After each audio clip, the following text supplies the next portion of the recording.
జై అమరావతి, జై ఆంధ్రప్రదేశ్ అండి. ముందుగా ఇక్కడ అమరావతి రైతులందరికీ చాలా సంతోషంగా ఉందండి. ఎందుకంటే లోక్సభలో ఈరోజు బిల్ పాస్ చేయబడింది. దానివల్ల ఇక్కడ చాలా సంతోషంగా ఉంది. రేపు రాజ్యసభలో కూడా చట్టసభలో కూడా పాస్ అయిద్ది అని కాదు, పాస్ అయిద్ది. అందరూ ఈరోజు లోక్సభలో మొత్తం 11 పార్టీస్ ఉంటాయి, 11 మంది పార్టీలు ఉంటే దాంట్లో 10 పార్టీలు ఏకగ్రీవంగా తీర్మానం చేసే అమరావతి రాజధాని అనేసి. దానికి మేము చాలా సంతోషంగా ఉన్నామండి. ఒక పార్టీ ఏకీకరించలేదు, అదేంటంటే వైసీపీ పార్టీ. అది తెలిసిందే అందరికీ. సో మూర్ఖులకి ఎలా ఉండిద్ది అంటే తాను పట్టిన కందేలకి 3 కాళ్ళు అనేది వాదిస్తారు చూడండి, అలాంటిదే ఆ పార్టీ. సో వాళ్ళు ఏంటంటే అందరూ ఏకగ్రీవంగా ఎన్నుకోబడింది అమరావతి, కానీ మేము దాని మీద ఉండము, మేము సపరేటు అని అనేసి ఫస్ట్ నుంచి చేస్తున్నారు. అట్లనే ఇలా జగన్మోహన్ రెడ్డి గారు ఏమని మాట్లాడుతున్నారు, మేము అధికారంలోకి వచ్చిన తర్వాత మేము మళ్ళీ సవరణ చేసి మళ్ళీ వచ్చి చేస్తామని అంటున్నారు. అంటే సవరణ చేసి ఎన్ని రకాలుగా మారుస్తారండి? మీరు ముందల ఒక స్టాండ్ బై అనేది లేకుండా పోయింది. గతంలో మీరు ఇదే సౌత్ ఆఫ్రికా మోడల్ అని అనేసి ఆంధ్రాలో 3 క్యాపిటల్స్ చేశారు. సౌత్ ఆఫ్రికాలో ఎట్లా అయితే 3 క్యాపిటల్స్ ఉన్నాయో ఇప్పుడు ఆంధ్రప్రదేశ్లో కూడా 3 క్యాపిటల్స్ అని సౌత్ ఆఫ్రికా మోడల్ తీసుకుని వచ్చారు. ఇప్పుడు అట్లానే చిలీ అనేది సౌత్ అమెరికాలో ఒక కాంటినెంట్. అది బారుగా సన్నగా ఉండిద్ది సముద్రానికి. ఇప్పుడు ఆ మోడల్ తీసుకొని వచ్చి మచిలీపట్నం, విజయవాడ, గుంటూరు హైవే రోడ్లను కలుపుతూ మేవగాన్ అని అనేసి ఒక పెట్టాడు. అదే అసలు ఎలా ఉందంటే ఇలా ఇక్కడ రాజధానికి ఆ రోజు ఎప్పుడైతే ఆయన ఒప్పుకున్నాడో అప్పుడు 29 గ్రామాల్లో మొత్తం భూములు అనేది ఇవ్వడం జరిగిపోయింది. కానీ ఇవాళ వచ్చిన తర్వాత మేము కాదు, ప్లాన్ బి ఇచ్చాము, ఆ ప్లాన్ బిని ఫాలో అవ్వండి, అది చేయండి అని అనేసి అని అంటున్నారు. అసలు ఏ రకంగా చేస్తారు అంటే అది ఎంత కాస్ట్ అవుతుంది? ఇవాళ హైవే మీద భూములు ఎవరిస్తారండి అంత తక్కువకి? ఇవాళ మేము ఇచ్చాం భూములు, దానికి మాకు 25 సెంట్లు ఇచ్చి మిగిలిన 75 సెంట్లు భూమికి ఇచ్చారు. అదే హైవే మీద ఇస్తారండి, ఎన్ని కోట్లు పలుకుతుంది? ఇప్పటి నుంచి కాదు, మా చిన్నప్పటి నుంచి విజయవాడ టు బందర్ వెళ్ళే హైవే రోడ్డు ఎప్పుడు కాస్ట్లోనే ఉంటుంది. అలాంటి కాస్ట్లీ భూములు ఏ రైతు వస్తే ముందలకి ఇస్తారు? ఇవ్వరు. సో ఆయన ముందర అసలు ఒక స్టాండ్ బై అనేది లేదు. ఫస్ట్ ఏమన్నారు, గెలిచిన తర్వాత ఇప్పుడు కూటమి ప్రభుత్వం వచ్చిన తర్వాత నాగార్జున యూనివర్సిటీ దగ్గర ఒక 500 ఎకరాలు చాలు అని అనేసి అన్నారు.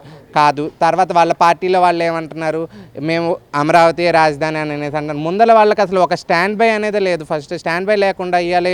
ఇప్పుడు కొత్తగా ఏం తీసుకుని వస్తున్నారంటే మచిలీపట్నం, విజయవాడ, గుంటూరు అని తీసుకుని వస్తున్నారు. అసలు ముందర వాళ్ళకి ఒకటి స్టాండ్ బై లేకనే వాళ్ళకి 11 సీట్లు ఇచ్చారు. 151 నుంచి 11 సీట్లు ఇచ్చారు. ఇవాళ స్టిల్ ఇప్పటికి కూడా వాళ్ళు ఇంకా స్టాండ్ బై అనేది లేకుండా ఉంది.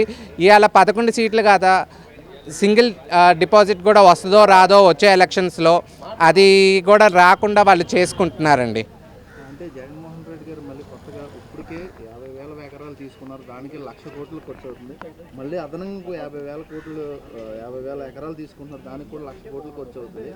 ఇప్పటికే ఇచ్చిన రైతులకే చంద్రబాబు న్యాయం చేయలేదని చెప్పి మాట్లాడుతున్నారు. దీన్ని ఎలా చూస్తారు? బాబు గారు న్యాయం చేయలేదని అనేసి ఎవరు చెప్పారండి? మేమేం చెప్పలేదు కదా. మేము మా భూములు తీసుకున్నారు, మాకు న్యాయం చేయలేదని మేమేమీ అసలు ఎప్పుడు ఎవరికి చెప్పలేదు. మీరు గతంలో వచ్చిన తర్వాత మీరు ఏం చేశారు? మీరు అసలు ఏమన్నా చేశారా? మాకేమైనా న్యాయం చేశారా? మీరు గడిచిన 2019 నుంచి 24 మధ్యలో మీరు అధికారంలోకి ఉన్నారు, మీరేమైనా న్యాయం చేశారా మాకు? మీరేం న్యాయం చేయలేదు కదా. మరి ఓకే, చంద్రబాబు నాయుడు గారు అన్యాయమే చేశారా అనుకుందాము.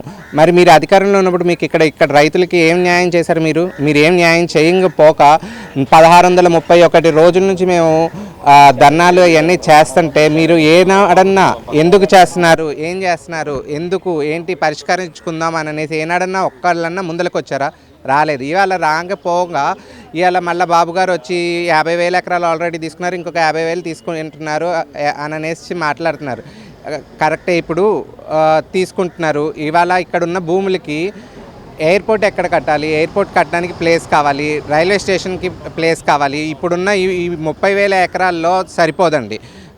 దానికి ఎక్స్టెన్షన్గానే తీసుకుంటున్నారు తప్పించి ఆయన సొంతగా యూజ్ చేసుకుంటానికి కాదు. ప్లస్ వాళ్ళు కూడా రెడీగా ఉన్నారు ఇవ్వటానికి, మేము ఇస్తాము రెడీగా ఉన్నారు. వాళ్ళకి లేని బాధ, ఇటు ప్రభుత్వం తీసుకునే వాళ్ళకి లేని బాధ, మధ్యలో మీకు ఎందుకండి ఇవన్నీ?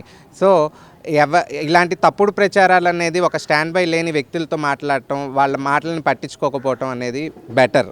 రాజధాని అనే పదమే రాజ్యాంగంలో లేదు, దానికోసం ఎందుకంత కష్టపడుతున్నారు వీళ్ళని చెప్పి మాట్లాడుతున్నారు. రాజధాని అనే పదం రాజ్యాంగంలో లేదు అని అన్నప్పుడు ఆయన గతంలో 2014 19 మధ్యలో ఆయన ఏమన్నాడు, రాజధాని ఒకే ప్రాంతంలో ఉండాలి, అందుట్లోనూ అసెంబ్లీ, సెక్రటేరియట్, హైకోర్టు ఇవన్నీ 3 ఒకే ప్రాంతంలో ఉండాలి, దానికి 50,000 ఎకరాలు కావాలి అని అనేసి మద్దతు పలికారు. మరి అలాంటప్పుడు అప్పుడు లేని రాజధాని క్యాపిటల్ రాజ్యాంగంలో లేనిది ఇవాళ మరి ఓకే లేదు అని అనేసి అని అంటున్నారు. మరి ఆయన 3 రాజధానులు అని అనేసి ఏ రకంగా పెట్టాడు, వైజాగ్ అని, కర్నూలు అని అనేసి, అమరావతి అని ఏ రకంగా పెట్టాడు. మరి ఆ రోజు 3 రాజధానులు అనేది క్యాపిటల్ అనేది లేనప్పుడు మరి ఆయన ఎట్లా పెట్టాడు 3 రాజధానులని? పోనీ పెట్టినోడు ఏమైనా చేశాడా? ఏమీ చేయలేదు. ఏమి చేయకపోగా రాష్ట్రంలో ఉన్న కంపెనీలన్నింటినీ తరిమేశాడు, యువతకి ఉద్యోగ అవకాశాలు లేకుండా చేశారు. సో అలాంటి వాళ్ళు ఎన్నో మాట్లాడతారు, కానీ వాటిని ఎవరిని పట్టించుకోకుండా ఉండటం బెటర్.